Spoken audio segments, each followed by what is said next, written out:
Good morning, everyone. My name is Ngọc Phước. I'm a student of CHÂU High School, and I'm in class 11A1. Can you guess where am I? That's right, I'm at CHÂU Temple, a special symbol from my hometown.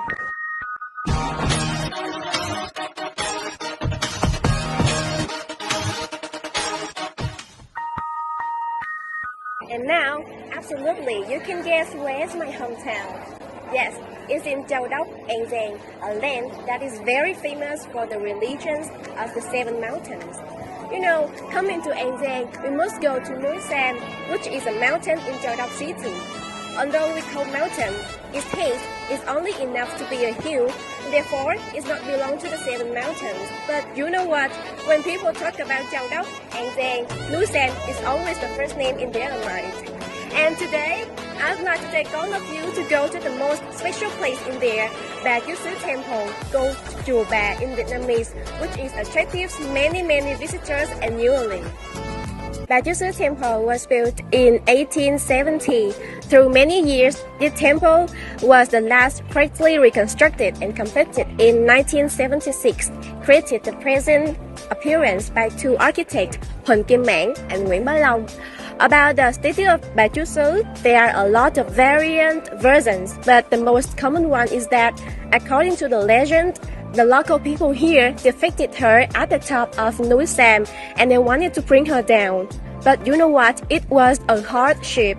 Despite many robust boys, they couldn't bring her down. Then, a sorceress told 9 virgin girls to carry her down. And how amazing that was! They could do it. But you know, at the foot of the mountain, the statue of her suddenly became very heavy, so they couldn't go anymore, and they thought that CHÂu chose this position to be seated, and then they created a shrine to worship her. CHÂu Temple with the shape of a blooming lotus, a 3-step roof with 3 floors, and the angles of the roof look like the pearl. Besides, the patterns in the main hall were so very fascinating.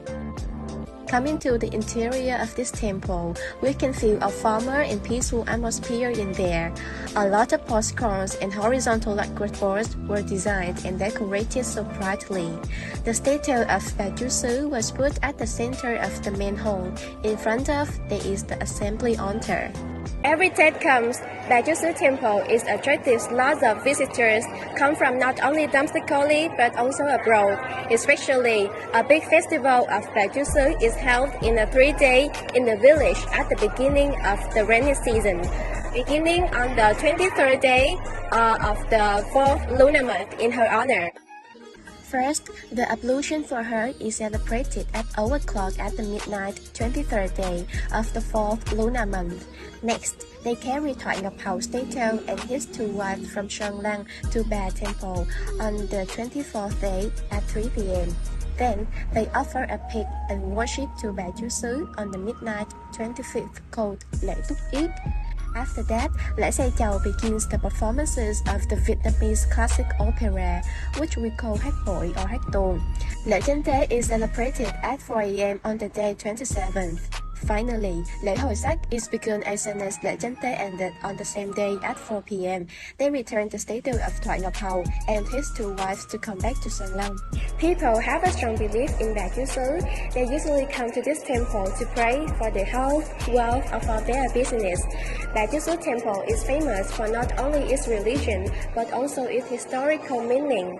From the physical relics to the anecdote in generations, both of them have a strong connection with the Mangana event in our history. And you know what? In 2015, CHÅU Temple was recognized as a National Intangible Cultural Heritage by the Ministry of Culture, Sport and Tourism. In short, I'm so proud of my hometown, An Giang Province, where I was born and raised on. Coming to An Giang, you can enjoy the dishes of watersheds, land, which are simple but delightful. Moreover, you can also enjoy a peaceful atmosphere in there. For those who have enjoyed one, will be unable to apart, and will keep this lyric song in their mind. An Giang, a land of love. For those who want to come, don't want to leave. And that's my presentation. Thank you for your watching. Bye!